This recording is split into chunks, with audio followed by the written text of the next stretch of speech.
Get your spreadsheets and planners out, folks, because it's time to plan for the best servants we'll be seeing in 2020! What's up, YouTube? Kawaii50 here! If you knew me from previous FGO content, then it's good to be back, fam. It's good to be back. But if you don't know me yet, welcome. Welcome to the channel. If you don't know, we're going to be covering FGO, and we're going to be covering a lot of other stuff. A lot of stuff that sort of tickles my fancy as I share my excitement with you all. Because boy, excited! But you didn't just roll up to hear me gab. So let's get into our list right after we get into the criteria for said list. Alrighty everyone, but the criteria for this list is super simple. The servant has to show up on FGO NA in 2020. They have to be brand new to the game, never have shown up before, period. The servant can be either from a gacha banner or they can be straight up from an event and we get them for free. Absolutely any rarity. And finally, the servant has to come out after this video has been published. So you will not be seeing characters who have already come out in this video.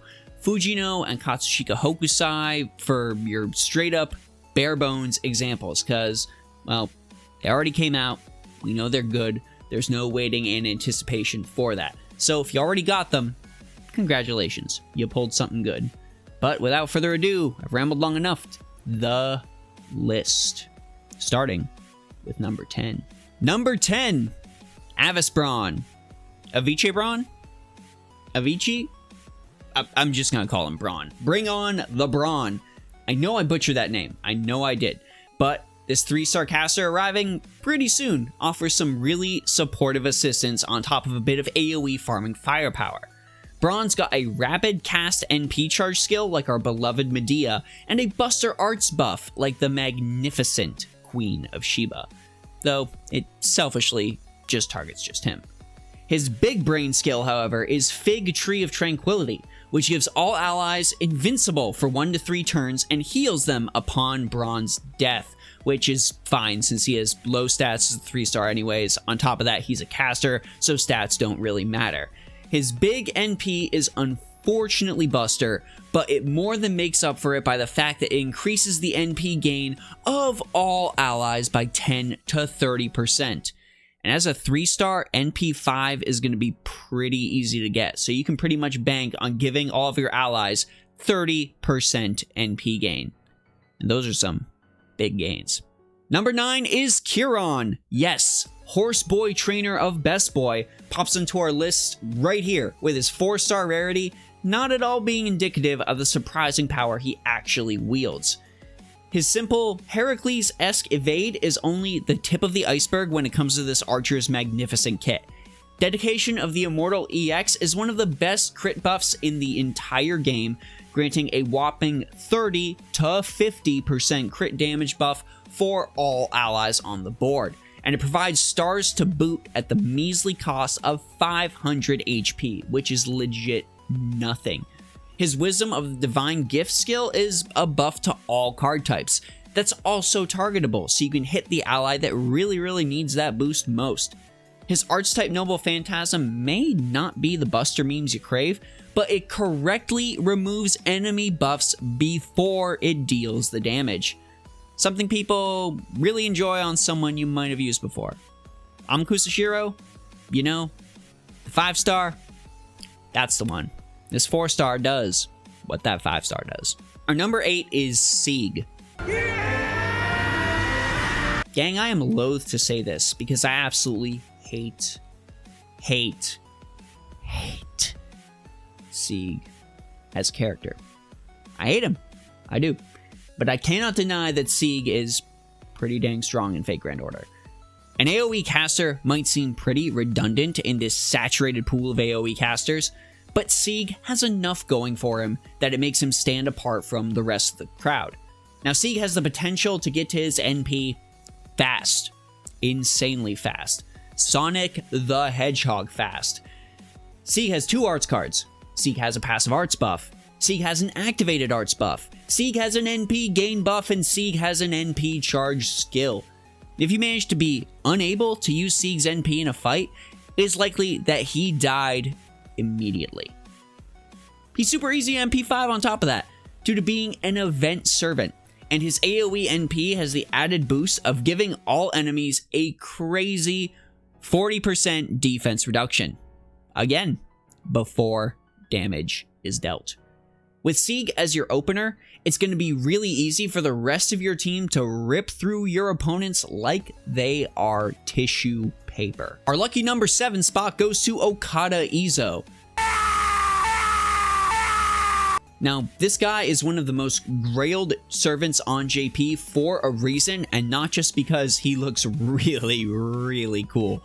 Okada's skills are pretty unreasonable for your average 3-star, and it's living proof the power creep is starting to seep into FGO in some way, shape, or form, but we'll get to more of that a little later in the video. Okada's got 2 separate crit strength buffs to his name, and he's able to gather crit stars on command. And with Okada's assassin class, he can also generate those stars very, very easily. But you're telling me Okada's an assassin, so he's got no damage? Bruh, he's got a skill that buffs damage versus humanoids, which is like most enemies in the game. It's a crazy good buff for anybody to have. And all of this culminates in his super strong Shimatsuken Noble Phantasm, which increases his critical star drop rate on top of dealing some pretty good damage. Now, what keeps Okada from being higher in this list is availability. And the reason availability holds him back is the following. So he's a limited 3-star, but a good portion of his damage is tied to Noble Phantasm 2 on his NP. NP1 to NP2 is a 300% damage increase. So if you plan on using Okada Izo at all, I highly recommend you go for NP2 bare minimum. Our number 6 here is what I personally consider legit perfection. It is Achilles.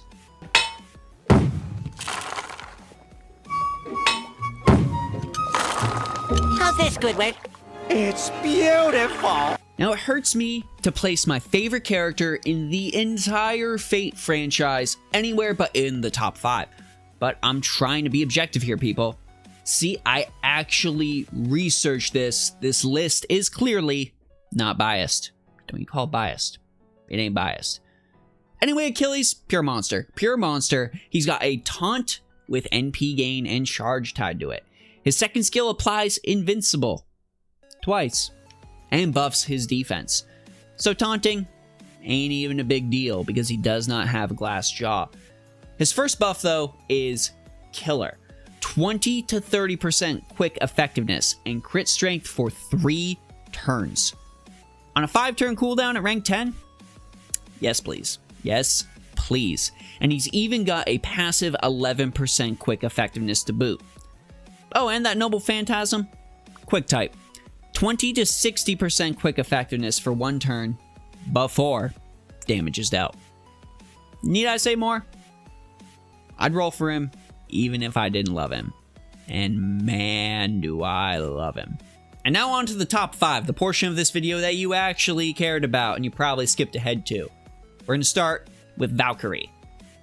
Enter Valkyrie, the strongest 4-star on our list. Listen, if you roll for a single 4-star this whole year in Fate Grand Order, if you just want to get a 4-star, you need one, she has got to be it.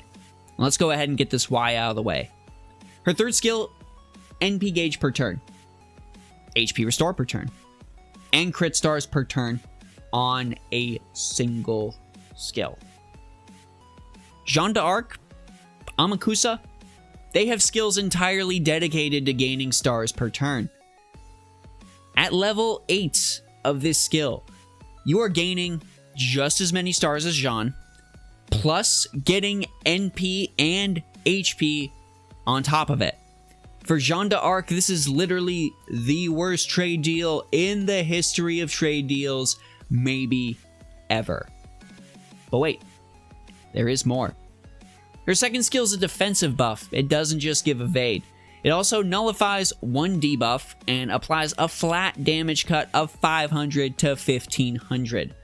Basic attacks aren't really going to hit Valkyrie hard at all when she really needs it. And we'll give her a quick up and an NP strength up boost for 3 turns on another skill to boot, just in case. Oh, on top of that, that NP ignores evade. And it can insta-kill demonic enemies, kinda like Shiki's AoE Noble Phantasm. It's kinda like they just copy-pasted bonuses until her lines got long enough. Totally worth pulling for. On to number 4, we've got Summer Jeanne d'Arc. Now, you didn't think you were getting through this list without a Summer Servant, did ya? Yep, it's Jeanne. Jeanne's got those arts memes down pat. Tons of ways to gain NP, and tons of ways to gain arts damage. Now, her archer class doesn't even decrease her survivability with an invincible tied to her arts buff. And she's even got a party-wide attack buff with special boosts granted to the goodest boys and girls and clays in your party.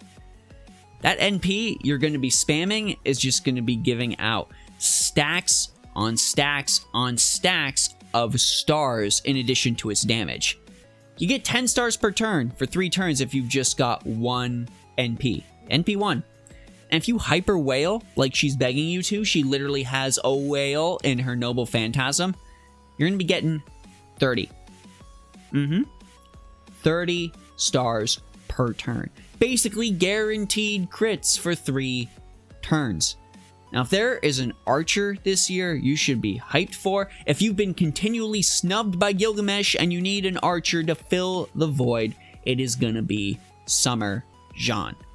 But there's another Summer Servant. That's even better. Bibi channel. Number 3, Summer Bibi. Bibi channel. Okay, I'll stop. I'll not do that again in this video. I promise. I'm sorry if you clicked away, came back later. I apologize. Now, let's move on. I know some of you might take issue with this, but I think that ability Summer Bibi has exclusively is just too good. Now, for those unfamiliar, she cheats. She straight up cheats. She locks the command cards that stay in your hand for 3 turns. Now, I've played a lot of trading card games back in my day, and manipulating your draws is really powerful in pretty much any card game. And let's be real, FGO, just one big card game. Locking into the hand you want, the hand you desire for 3 turns, the optimal hand, I would love to do that in Magic the Gathering. And I love it here.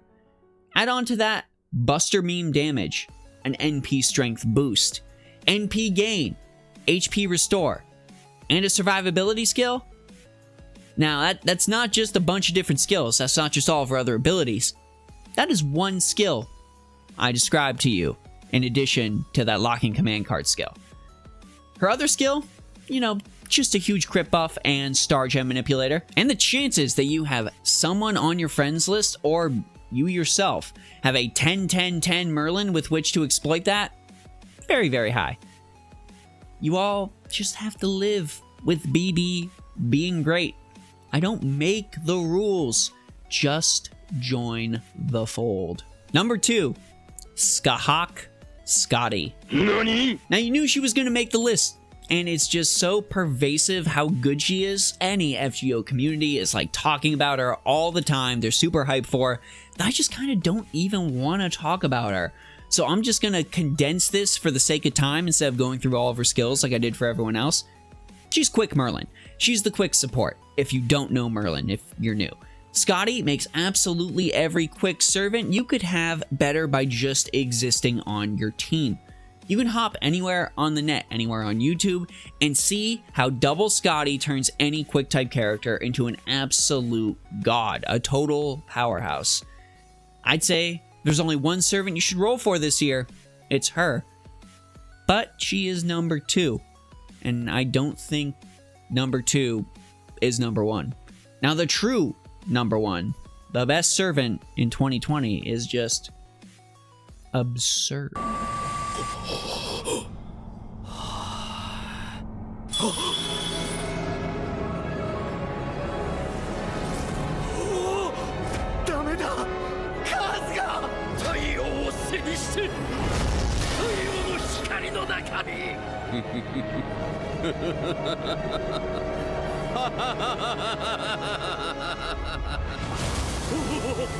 なんてことだ。いかん。大変なことに絶対にまずい。究極の生命とはあらゆる生物の全ての能力を身につけ全ての生命を兼ねる。そして美しい、なんという輝き。今まで見た何よりも素晴らしいあの太陽をついに克服したぞ。 And this is it. Number 1. Shi Wang Di. This is it, Chief. The ultimate life form. The best servant we're getting all year. Someone I would recommend summoning over the quick support even. Shi Wang Di.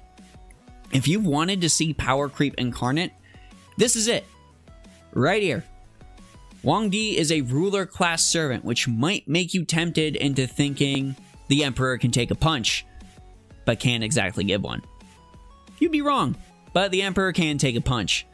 Even without Grails and foes, Shi Wang Di is still sitting at 15,828 HP at max level.